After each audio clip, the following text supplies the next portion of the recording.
Hi guys, welcome back to our channel, the Bon Bon V, aka the Good Life. It's your girl Nuri, and I am back at it with yet another video. I'm in this whole new setting. I'm in my living room. Let me put my scarf on because I know I'm going to be speaking some truth today, and I'm reading the Bible. But as you can see, guys, I am in a whole new setting, and I just wanted to, just make things a little bit different.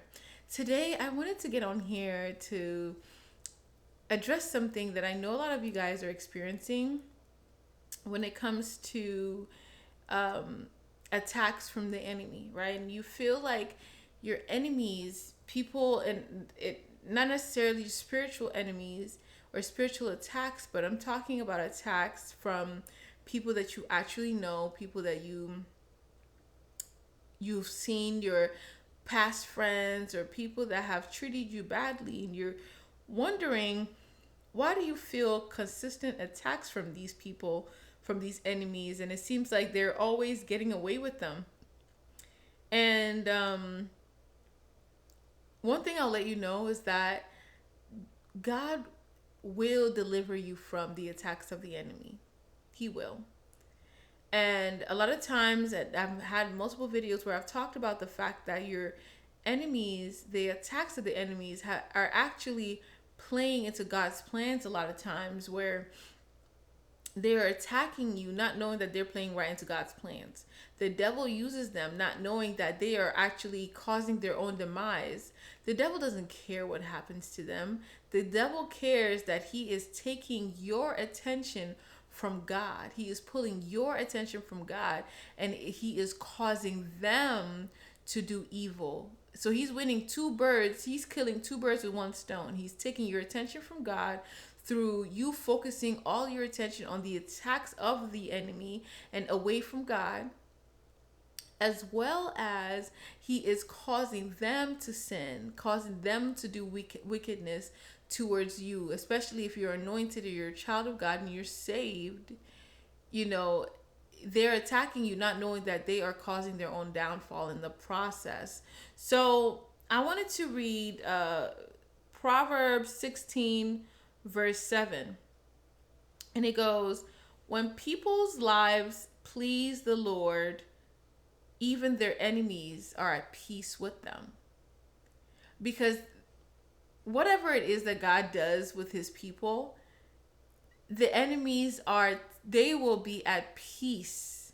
They will feel no need to attack you, because something about it's like a shield that God puts around you that gives them no, like, they can't find you, as like, they pay you no attention. They pay your success and the things that you have going on, they don't pay it any attention, because you are obeying God.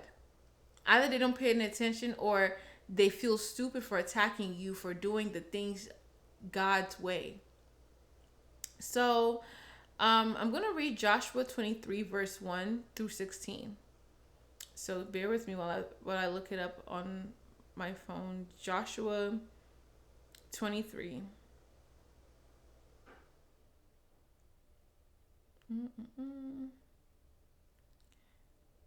So Joshua 23 verse 1 through 16. The years passed, and the Lord had given the people of Israel rest from all their enemies.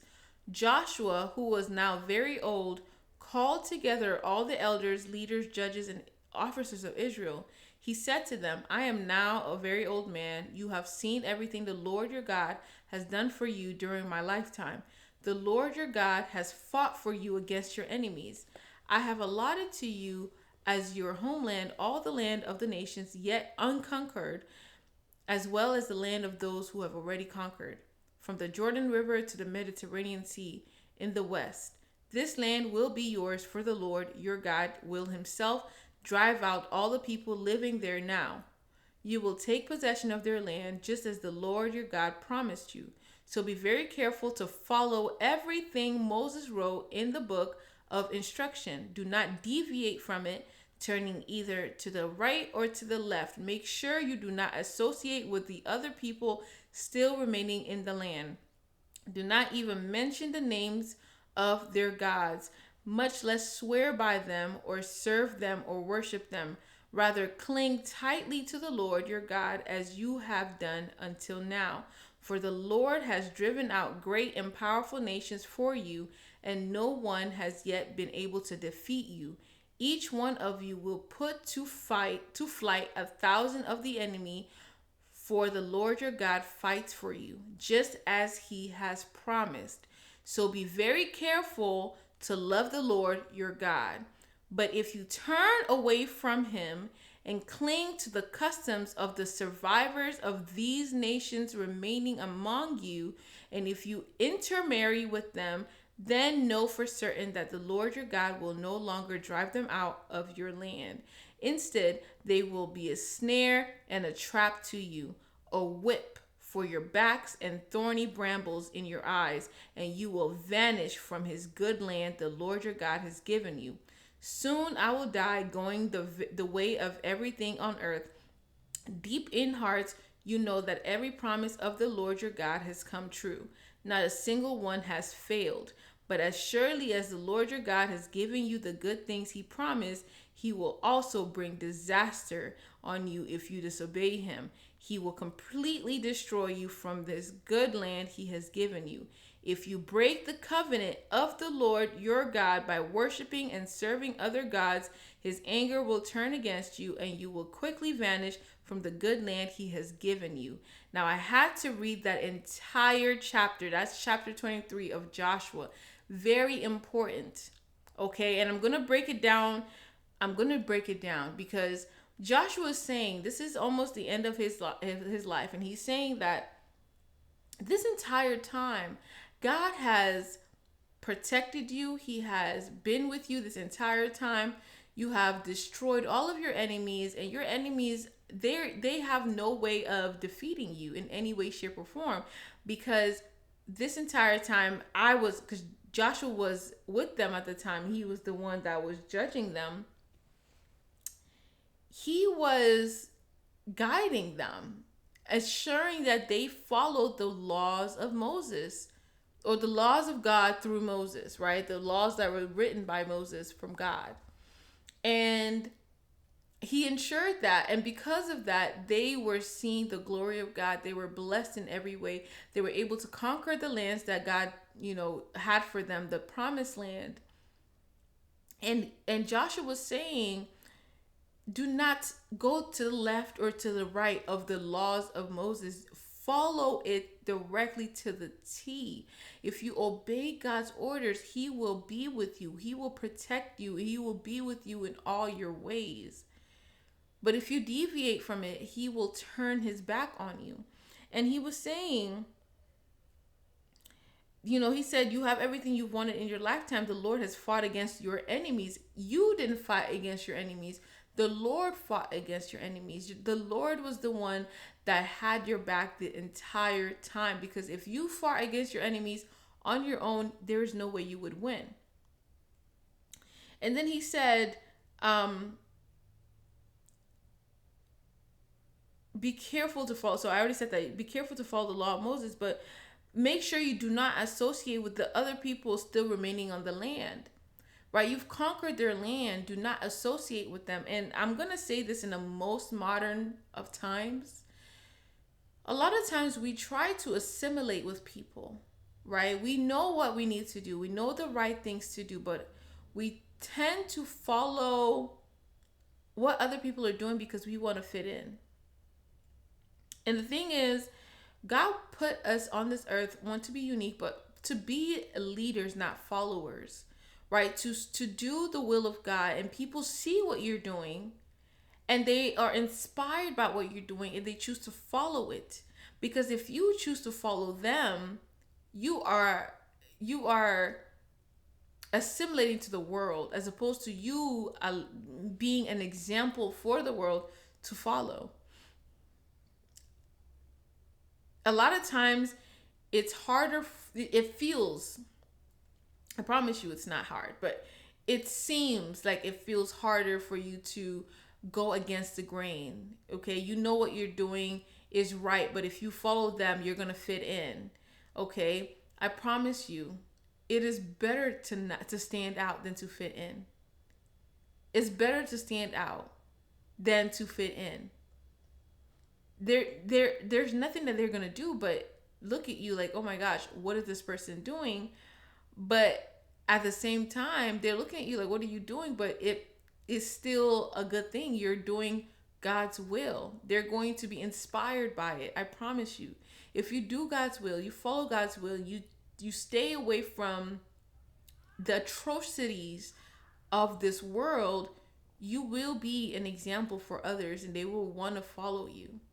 It's inevitable, right?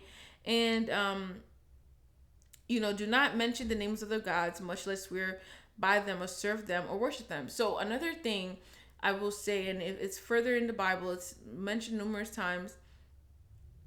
When the people in Israel, especially think about King Solomon, who had numerous wives, the people in Israel, when they ended up deciding to marry the women outside of Israel, the women that had served other gods, Asherah and Baal, they caused their own demise, right? They were marrying women who came from lands that they worshipped other gods. So those women came and twisted their minds into believing that worshiping their gods was better than worshiping Almighty God with the capital G.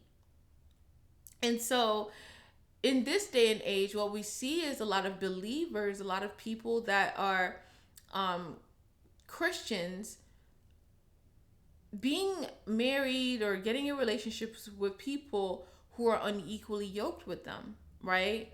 And being in situations where they are easy targets for manipulation, easy targets for altering their perspective on who to worship and how to worship. If you are with somebody that you're unequally yoked with, there's a high likelihood that they are going to I don't want to say inspire, the word is kind of escaping my mind right now, but they're going to, the word is escaping my mind, but whatever they do is going to cause you to follow what they're doing, right? I don't know what the word is escaping my mind. It's a very simple word, but they are going to cause you to basically do what they do, right? And it's going to take you away from God. If you are with somebody that you are equally yoked with, whatever you two believe in, the values that you two believe in, you're going to be deeper in it because both of you believe the same thing. But if you're believing two different things, you're going to be drawn apart. Your values are two different values. You don't believe in God, or she believes in God. And so now it's kind of spread apart. Now maybe you might go to church, but you guys might go to church together, but now her faith is a lot less strong because you don't have faith. So it is very important. Here it's saying, you need to be with somebody that's equally yoked with you, because that will bring you closer to God. And of course, that will cause you to be more obedient to God, because if you're equally yoked with somebody, you're going to have that fear of God. If God is in the midst of that relationship, of that marriage. And then, it was saying that if you turn away from him and cling to the customs of the survivors of these nations remaining among you, and if you intermarry with them, then know for certain that the Lord your God will no longer drive them out of your land. So I'm reiterating what I said. So understand that if you don't follow the laws that God has written, and this is the Old Testament, right? Because when Jesus came, he made it that our works is not what's going to lead us to heaven. It's going to be our faith and what is in our heart, what our heart truly believes, right? What is in it, the depths of our heart, because the Spirit is within us. Once you're saved, especially, the Spirit is within you, and it searches the innermost corners of our heart to see if we deserve to be in heaven or not. So we're not going to heaven because of the works. However, if you want God to help you fight your enemies, you need to obey him, right? And of course, another thing is, obeying him, forgiveness, just living according to his will, not holding grudges. And I promise you, God will always fight your battles. I mean, I can attest to it. He always fights my battles for me. Okay, so now I'm gonna read Second Chronicles 15 verse 1 to 7. And this is King Asha. I don't know if I'm saying it correctly. So Second Chronicles verse 15, 1 to 7. So let me okay. So then the Spirit of God came upon Azariah, son of Oded, and he went out to meet King Asha as he was returning from the battle. Listen to me, Asha, he shouted. Listen, all you people of Judah and Benjamin. The Lord will stay with you as long as you stay with him. Whenever you seek him, you will find him. But if you abandon him, he will abandon you. For a long time, Israel was without the true God, without a priest to teach them, and without the law to instruct them. But whenever they were in trouble and turned to God, the God of Israel, and sought him out, they found him. During those dark times, it was not safe to travel. Problems troubled the people of every land. Nation fought against nation and city against city, for God was troubling them with every kind of problem. But as for you, be strong and courageous, for your work will be rewarded. So King Asha, basically what happened was that he followed God and he was very righteous in the sight of God, but he ended up collaborating with King of Israel. So Asha was the king of Judah, and he collaborated with the king of Israel. I can't remember who the king of Israel was at the time, but at the time Israel was they were not following God's laws. Their kings were worshiping Baal and all these other gods with a lowercase g. And so God basically was like, hey, listen, like, you've been following me and everything has been good. I see you, you're trying to stray to the side and you're trying to work with these people who are not following me. Be careful, right? And so Azariah, who is the prophet that was speaking, he said, the Lord will stay with you as long as you stay with him. Whenever you seek him, you'll find him. It's showing that God has grace. He was also mentioning about how in the past, when they turned away from God, God turned his back on them. But when they seeked God came back to them and he helped them. God will come to you if you come to him. He will help you if you help him. If you seek him, you will find him. But if you turn your back on him, he's going to turn his back on you. If you turn your back on him, right? He loves you so much that he wants you to come to him, but he's not going to force you to come to him, because if you turn your back on him, that means you're opening yourself up for evil. There's only two ways. It's either you turn to him, protecting yourself from evil, or you turn your back away from him, opening yourself to evil. Either way, it's going to be your choice. He's going to give you that free will. He's not going to force you. The difference between God and the devil. God will give you the option to turn to him, but he will never force you. However, the devil, he will torment you if you try to turn away from him and turn to God. He will torment you. He will force you. You will feel like, oh my gosh, maybe I need to turn back to him so that I don't face the wrath of the devil. But just know that when you turn to God and you seek him, you will find him, and he will protect you from that torment. But you need to understand that turning away from God is going to cause your enemies to have more power to overpower you. So I'm going to continue. So I'm going to continue to chapter 14. Same chapter, 2 Chronicles 15. And then I'm going to read verse 14 and 15. And then it goes on to say,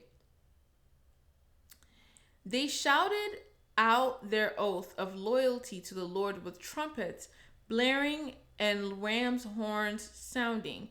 All in Judah were happy about this covenant, for they had entered into it with their heart.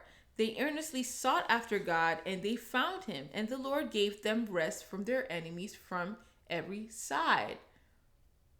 All their enemies on every side. They had enemies. A lot of enemies were coming after Judah and Israel, but mostly Judah. And because they sought after God, not only did God find them, but he gave them rest from their enemies. He protected them from the enemies. So it's just numerous examples in the Bible where God shows you, I will protect you from your enemies. I will fight for you. Even verses that I haven't even read here, where in the time of Moses, where the Israelites turned their back on God and God allowed their enemies to defeat them. But then when they went back to God, they seeked God and they begged God and they cried to God, and they threw away all their false idols. God essentially came back and helped them. So I'm going to read Second Chronicles 16, right? I'm not going to read the whole thing, but essentially King Asa depended on, I'm going to go to that chapter and see which one exactly I want to read. But King Asa basically, he sought out the help of other people as opposed to the help of God. So let me quickly read this. In the 36th year of Asa's reign, King Baasha of Israel invaded Judah and fortified Ramah in order to prevent anyone from entering or leaving King Asa's territory in Judah. Asa responded by removing the silver and gold from the treasuries of the temple of the Lord and the royal place, and he sent it to King Ben-Hadad of Aram, who was ruling in Damascus, along with the message, "Let there be a treaty between you and me, like the one between your father and my father. See, I am sending you silver and gold. Break your treaty with King Baasha of Israel, so that he will leave me alone." So at this point, instead of King Asa to go and pray to God to deliver him from the king of Israel, right? King Asa of Judah prayed, instead of him to pray to God to deliver him from the king of Israel, he went to form a treaty with somebody to see if they can help him. Mind you, King Asa has had numerous times where God has helped him and delivered him from his enemies numerous times. But the one time that he was being attacked by Israel, their brother, he decided to go to somebody else instead of going to God to deliver him from this. And so I'm going to skip to verse 9, and he said, at the time, Hanani the seer, a seer in the Bible is also a prophet, came to King Asa and told him, because you have put your trust in the king of Aram instead of the Lord your God, you missed your chance to destroy the army of the king of Aram. Do you remember what happened to the Ethiopians and Libyans and their vast army with all of their chariots and charioteers? At that time, you relied on the Lord, and he handed them over to you. The eyes of the Lord search the whole earth in order to strengthen those whose hearts are fully committed to him. What a fool you've been. From now on, you will be at war. So instead of him to seek God, to deliver him from his enemies, he went to seek the help of man. And now this prophet comes to him, letting him know, like, because of what you did, God is looking for someone that is fully committed to him. That's what he said. He said, the Lord searched the whole heart. Oh, I'm sorry. That's that Yoruba H factor came in. But the Lord searched the whole earth to see whose hearts are fully committed to him. And to know if you're fully committed to him, you have to have full faith. Have that faith that God will deliver you from evil. He will deliver you from your enemies. Stop seeking your own. Stop going on your own volition. following your own will as opposed to the will of God. God is looking for someone that's fully committed to him so that he can say, you are my good and faithful servant. I will deliver you from evil. But now he's saying that because you went and seek the help of man, you will forever be at war. You had the chance to defeat the king of Aram, but you chose to have a treaty with them. And now look at you. You're going to be you're going to be at war for the rest of your life. Okay? So, another one I'm going to go over is 2 Chronicles 17 verse 10. And it says, then the fear of the Lord fell over all the surrounding kingdoms, so that none of them wanted to declare war on Jehoshaphat. Oh, I don't know.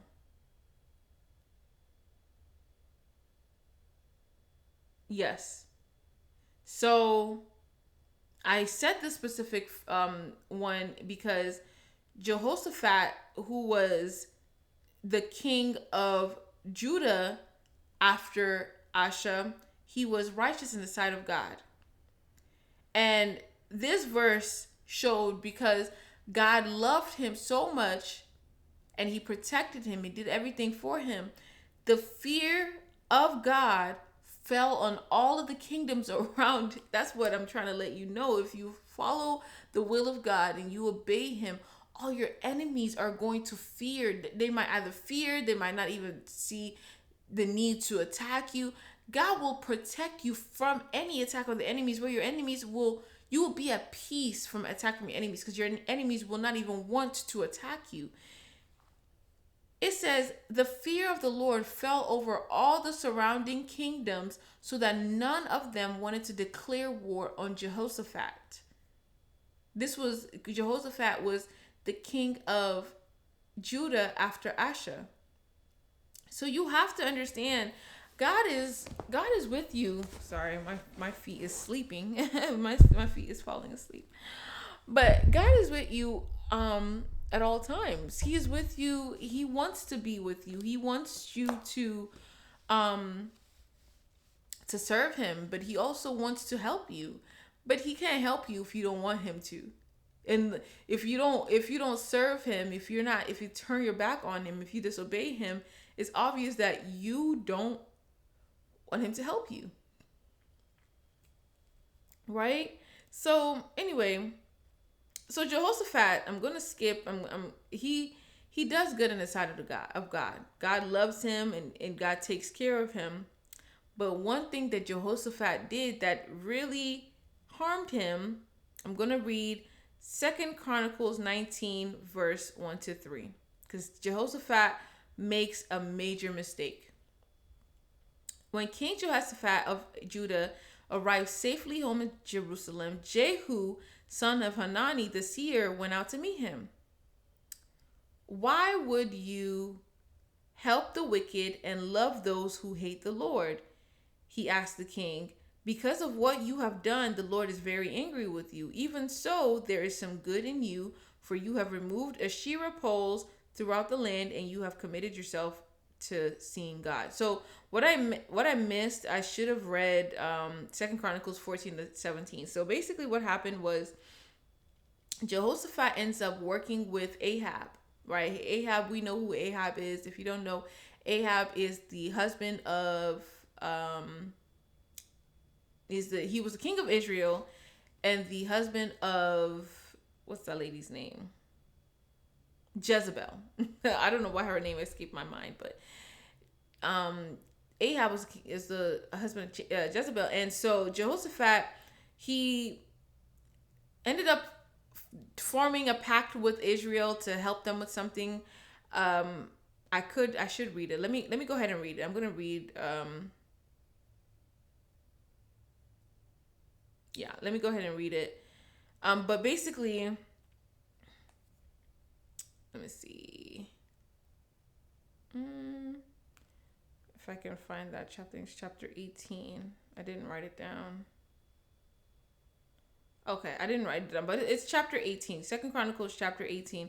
And basically, Jehoshaphat follows a pact with King Ahab and ends up essentially, God is like, why would you have a pact with people that don't like me? Right?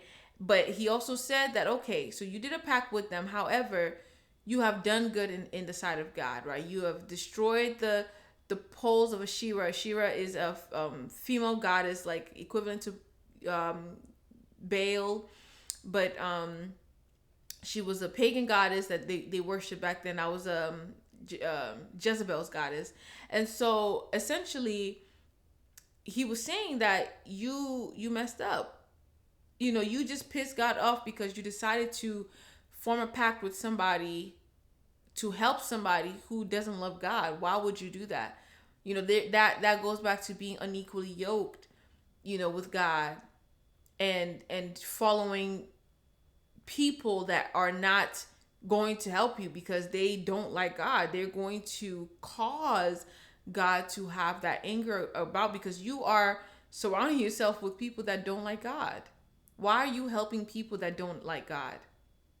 You are helping people that don't like God. Because one of the things I will say is, and I'm gonna make another video about this. Your blessings, God has blessings for you, and your blessings, when it is pouring and it's overflowing, you're going to put your blessings in other people as well. And so a lot of times, if you're around people that don't deserve that blessing, you're giving your blessing to people that don't deserve it, and God doesn't like that. So, you know, stay away from people that don't serve God, that don't love God, that will try to draw you away from him, that will take your attention from him. You know, it's obedience, it's faith, and the people that you surround yourself with. So I'm giving you these things so you can know, you know, the character of God, but also understand why and how God would deliver you from your enemies. Um and then the last one is Second Chronicles 20 verse 35 to 37.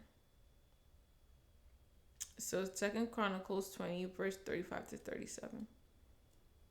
And it goes, sometime later, King Jehoshaphat of Judah made an alliance with King Ahaziah of Israel, who was very wicked. Together they built a fleet of trading ships at the port of Ezion Geber.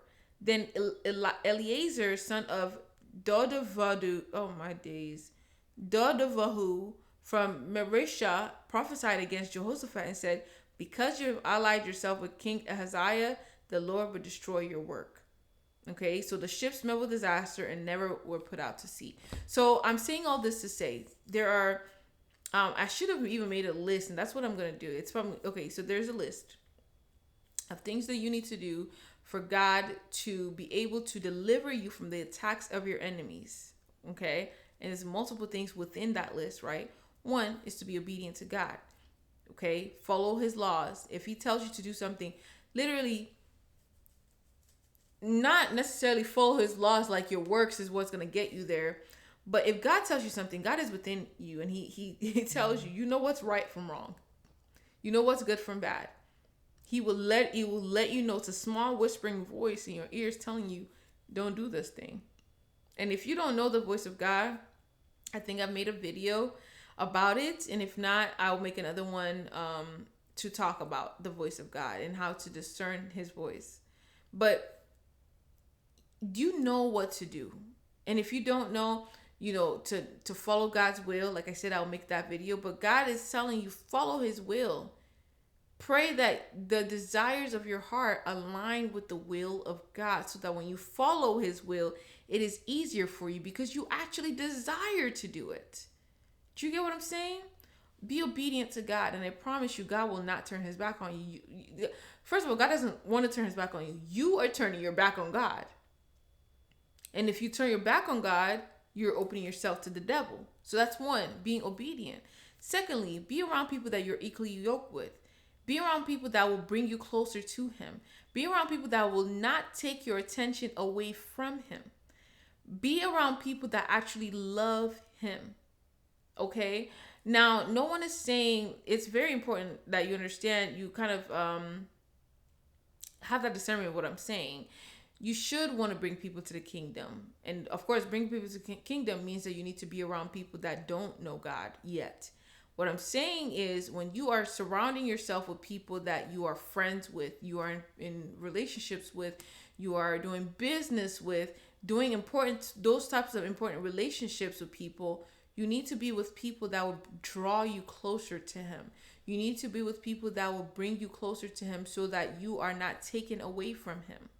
Okay? Because they can influence you. That's the word I was trying to say, but I forgot. They can influence you to follow the world as opposed to following God. They can literally influence you because it's a normal thing for them to do that. And because of that, you're like, okay, well, if it's normal, I can do it too.